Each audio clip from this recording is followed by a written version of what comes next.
People usually picture toxic behavior as something dramatic, but most of the time it shows up in small, subtle ways that slowly wear you down. You might not notice it at first because it often feels like normal interaction, but over time it starts to chip away at your mental space. Jung spent a lot of time studying how different personality traits affect our sense of balance and self-awareness. Using that lens makes it easier to spot behaviors that seem harmless on the surface but actually leave you feeling drained, confused, or out of sync. Today's breakdown is all about keeping things simple, relatable, and easy to recognize in everyday situations. No complicated theory, just straightforward signs that help you understand what's really going on when someone's behavior consistently pulls you off center. Let's get into the 7 signs. The first sign is that they drain your mental energy. This happens when a person consistently leaves you feeling tense, scattered, or mentally worn out, even after a short interaction. It's not about someone having a tough day or needing to vent once in a while. It's about a pattern where every conversation feels like it takes more from you than it gives back. From a Jung Inspired perspective, this kind of person disrupts your inner balance. Instead of a natural back and forth, the interaction feels one-sided, heavy, or overwhelming. You walk away feeling like your thoughts are cluttered or your focus has been drained without anything meaningful happening. Maybe you start a simple conversation and suddenly it turns into a long emotional download. Or the moment you say hello, you're pulled into negativity you didn't sign up for. Over time, you notice that you feel mentally tired around them before they even start talking, just because your mind is bracing itself. When someone repeatedly leaves you mentally exhausted, that's a strong early indication that their presence is working against your well-being instead of supporting it. The second sign is that they simply cannot handle being wrong. This isn't just someone who dislikes making mistakes. Most people don't love that. This is someone who will twist the entire situation, shift the blame, or rewrite the sequence of events just to avoid admitting a simple error. It's a pattern, not an occasional slip. And when you see it often enough, it becomes impossible to ignore. You'll notice it in small, everyday moments. Maybe they send out an email with incorrect details, and instead of saying they mixed something up, they immediately blame the instructions, even though the instructions were clear. Or they'll say the software glitched, even when everyone else used the same tool without any issue. You might even watch them subtly drag someone else into the mix. Well, I thought you were handling that part, even when it was obvious that responsibility was theirs. Sometimes the blame shifting is subtle, almost disguised as confusion. For example, if they forget to complete a task, instead of acknowledging it, they'll claim they were never told about it, or didn't hear that part, even though the conversation happened right in front of them. It leaves you replaying the interaction later, wondering if you misremembered something, even though you know you didn't. This behavior lines up with Jung's idea of a person who's overly attached to their mask, the version of themselves they want the world to see. Admitting a mistake would crack that mask, so they avoid it at all costs. The result is a confusing circular conversation where you end up questioning your own clarity while they walk away untouched. And the pattern doesn't stop there. If a group decision goes poorly, they'll position themselves as the one who saw it coming, or claim they tried to warn everyone, even if they were fully on board originally. They never allow themselves to be on the side of the mistake. They always need to be the one who was right, or the one who was misled, or the one who was let down. When you see this repeatedly, it becomes obvious that you're not dealing with someone who values honesty or accountability. You're dealing with someone who will protect their ego at the expense of truth, clarity, and your peace of mind. If every situation somehow ends with them being right and you being confused, this is a major sign you're dealing with toxic behavior. The third sign is that they constantly criticize or belittle others. This isn't the kind of feedback meant to help someone improve. This is the kind of negative commentary that feels sharp, dismissive, or unnecessary, almost like they're looking for flaws just to point them out. It's a persistent attitude, and it shows up in ways that slowly wear people down. You'll notice it in everyday situations that should be neutral or even positive. For example, someone in a meeting shares an idea they've been working on. Before the person even finishes speaking, the toxic one jumps in with something like, "That's not going to work," or "I don't get why we keep hearing these kinds of suggestions." There's no interest in understanding the idea, no curiosity, just an instant shutdown. The goal isn't to improve the plan, it's to undermine it. They'll do it outside of work, too.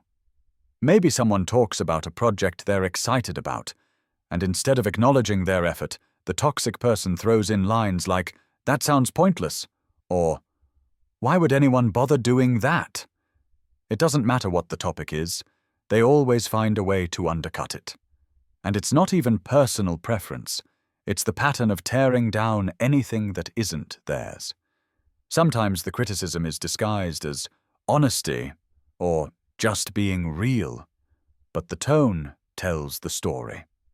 The comments don't add value. They don't aim to help. They're just meant to put others a step below them. It's a steady drip of negativity that creates an atmosphere where people feel hesitant to speak, share, or contribute. There's also the backhanded style of belittling. They might say something like, "Well, I guess that's good for someone at your level," or, "I mean, it's fine, if that's all you're going for." It's framed in a casual way, but it's designed to hit directly at someone's confidence. And when you see it happen more than once, it becomes clear it's not an accident. It's a habit. From a Jung Inspired perspective, this behavior comes from someone who hasn't developed real self-awareness. Instead of working on their own weaknesses, they point out everyone else's. It's easier to drag others down than to take an honest look at themselves. So that's the route they take. If you find yourself in conversations where someone always seems to be criticizing everyone else's ideas, achievements, efforts, or progress, while never acknowledging their own shortcomings, that's a major sign of toxic behavior. It's not just negativity, it's a pattern of belittling that slowly erodes confidence in everyone around them. The fourth sign is that they make everything about themselves. This is the kind of person who can take any topic, no matter how unrelated, and redirect it back to their own experiences, challenges, or opinions. It's not an occasional habit, it's their default setting. No matter what you bring up, the spotlight shifts in their direction within seconds. You'll see it happen in simple, everyday conversations. Maybe you mention that you've been learning a new skill or working on a project. Instead of asking how it's going or showing even a small amount of interest, they jump straight into a long story about a similar thing they once did. But the way they tell it, their version is always bigger, harder, more impressive, or more dramatic. By the time they're done, your original point has vanished like it never existed. It shows up in group discussions, too. Someone else might bring up a challenge they're tackling, and before that person can fully explain, the toxic one interrupts with something like, "Oh yeah, that reminds me of when I had to do something even more complicated." And suddenly the whole conversation tilts in their direction. It's almost automatic, like they can't stand not being the center of attention. Even neutral topics get redirected. Someone could be talking about a new tool they're trying out or a small win they had, and before they finish the sentence, the toxic person jumps in with their own story, how they've already tried it, how they did it differently, or how they heard something better. It's not about adding to the conversation, it's about dominating it. What makes this especially draining is how subtle it can be at first. You might not notice it right away because it sounds like they're just sharing. But after a while you start to realize that your experiences, thoughts, or accomplishments barely make it past one sentence before getting overshadowed. Jung often emphasized the role of the ego in shaping behavior, and this is a prime example. Instead of connecting with others, this person uses every interaction as a stage. There's no real curiosity, no genuine engagement, just constant redirecting back to themselves. If you regularly walk away from conversations feeling like you are a background character in their personal monologue, that's a strong sign of toxic behavior. It's not just self-centeredness. It's a pattern that slowly erases your voice from the interaction altogether. The fifth sign is that they thrive on conflict or chaos. This is the kind of person who always seems to be at the center of tension, even when everything around them starts out calm and straightforward. They don't just stumble into conflict. They generate it, fuel it, or amplify it. And they do it in ways that can feel subtle at first, but become unmistakable once you've seen the pattern a few times. You'll notice it in group conversations where everyone is calmly discussing a plan. Things are organized, people are cooperating, and the atmosphere is smooth, until this person jumps in. Suddenly they're pointing out problems no one else noticed, exaggerating tiny issues, or insisting that the whole plan is flawed. And the way they present it isn't constructive. It's dramatic, disruptive, and aimed at stirring the pot. For example, imagine a team dividing tasks in a simple, routine way. Everything is moving along, and then they chime in with something like, "This whole setup feels unorganized," even though the process is clear. Then they'll add more and more criticisms, shifting the mood from calm to tense in seconds. Before long, people are defending themselves, explaining things that were already explained, or trying to put out fires that weren't burning in the first place. It doesn't just happen in group settings either. Even in one-on-one conversations, they can turn the simplest situation into something dramatic. You might mention a minor inconvenience, and instead of offering understanding, they escalate it into a full-blown debate. Or they'll take a neutral comment and twist it into something confrontational, leaving you wondering how things escalated so quickly. Sometimes the conflict they create isn't loud, it's strategic. They might deliver vague criticisms that make people confused or tense. They might phrase things in a way that subtly pits people against each other, then step back and watch the tension grow. And when confusion spreads or disagreements break out, they often position themselves as the one with all the insight, as if they're above the conflict they sparked. Jung's perspective on inner instability helps explain this. People who haven't sorted out their own internal chaos often recreate it externally. Instead of working through their own unresolved frustrations or insecurities, they stir up friction in their environment, making everything feel off balance. If you find that situations consistently become tense, dramatic, or chaotic the moment this person gets involved, even when everyone else was doing fine, that's a major sign of toxic behavior. It's not just conflict. It's a pattern of creating disorder that drains the people around them and disrupts the natural flow of things.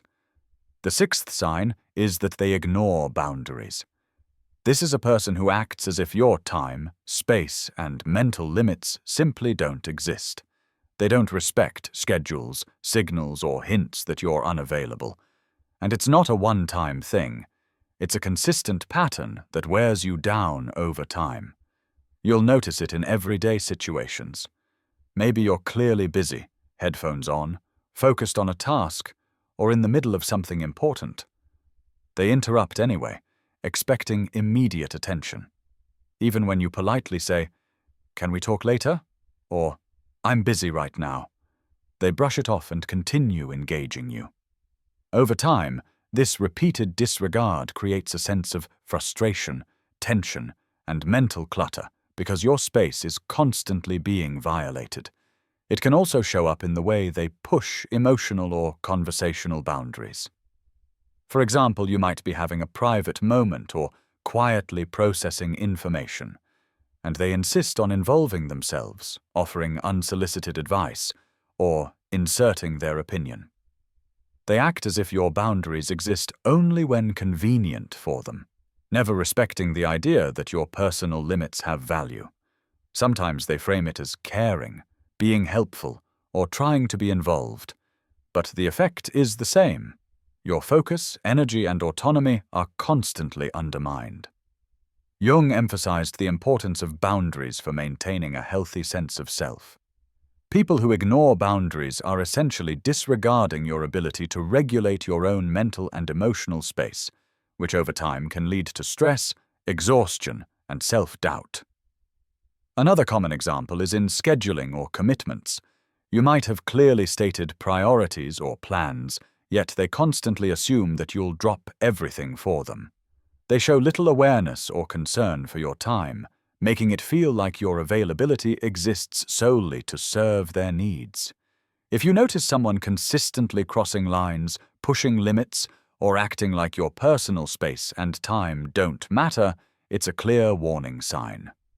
Toxic behavior often shows up in the way someone disregards boundaries, and recognizing it early is key to protecting your own mental balance and well-being. The seventh sign is that they make you doubt yourself. This one can creep up slowly, almost without you noticing at first. A toxic person often undermines your confidence or sense of clarity through subtle remarks, backhanded comments, or constant questioning of your decisions. Over time, it starts to chip away at your certainty, leaving you second-guessing yourself more and more.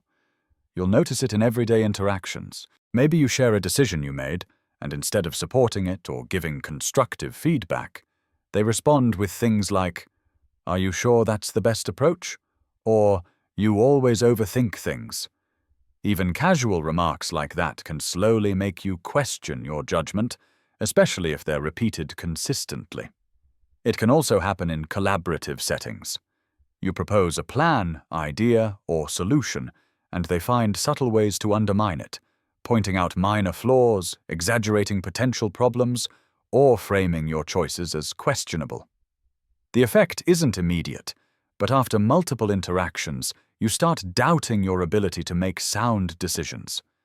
You may replay conversations in your head, wondering if you misunderstood something or missed a critical point, when really they're creating that uncertainty intentionally or habitually. Sometimes it's disguised as helpful guidance or concern, which makes it even harder to recognize. They'll ask leading questions or make remarks that seem innocuous on the surface, but the pattern is the same. They plant seeds of doubt that gradually erode your confidence. From a Jungian perspective, this behavior reflects someone who is not integrated with their own sense of self. Instead of confronting their own insecurities or flaws, they project them outward, creating an environment where others feel unstable or unsure. They gain a sense of control or superiority by keeping those around them off balance. If you find yourself constantly second-guessing decisions, overanalyzing simple choices, or feeling like your clarity disappears after interacting with someone, that's a major red flag. Making you doubt yourself is one of the most damaging and persistent signs of toxic behavior because it undermines your confidence and keeps you mentally exhausted in the long run. So, how to deal with these toxic people? Dealing with toxic people isn't about confrontation or drama. It's about protecting your mental space and staying grounded. Once you can recognize the signs we've talked about, you can take steps to manage the impact they have on your life. The first thing to do is set clear boundaries. Start by defining what's acceptable and what isn't.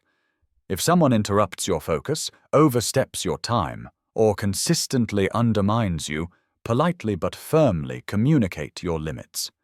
For example, say something like, "I can't talk about this right now, let's revisit it later," and stick to it. Boundaries aren't negotiable. They're your mental and emotional shield. The next thing to do is limit your exposure. If possible, reduce the amount of time you spend around toxic people. You don't have to cut them out completely, but prioritizing interactions that are necessary and limiting unnecessary exposure protects your energy. Even short breaks or brief interactions can make a huge difference. The next thing to do is keep perspective. Remind yourself that their behavior says more about them than it does about you. People who constantly belittle, manipulate, or create chaos are acting out of their own unresolved issues, not because of anything you've done. Jung would describe this as someone projecting their internal conflicts onto others. The next thing to do is don't take the bait. Toxic people often try to drag others into arguments, conflicts, or unnecessary drama. When they do, resist the urge to engage emotionally, respond calmly or neutrally, and avoid escalating the situation. Staying centered protects your mental clarity. The next thing to do is strengthen your self-awareness. Pay attention to how interactions with certain people affect your mood, energy, and confidence. Journaling, reflecting, or just checking in with yourself can help you notice patterns early. The more aware you are, the easier it is to act consciously instead of reacting automatically. The next thing to do is seek support. Sometimes it helps to talk to a trusted friend, colleague, or mentor about what you're experiencing. They can provide perspective, validation, or practical advice for navigating the situation. The final thing to do is focus on what you can control.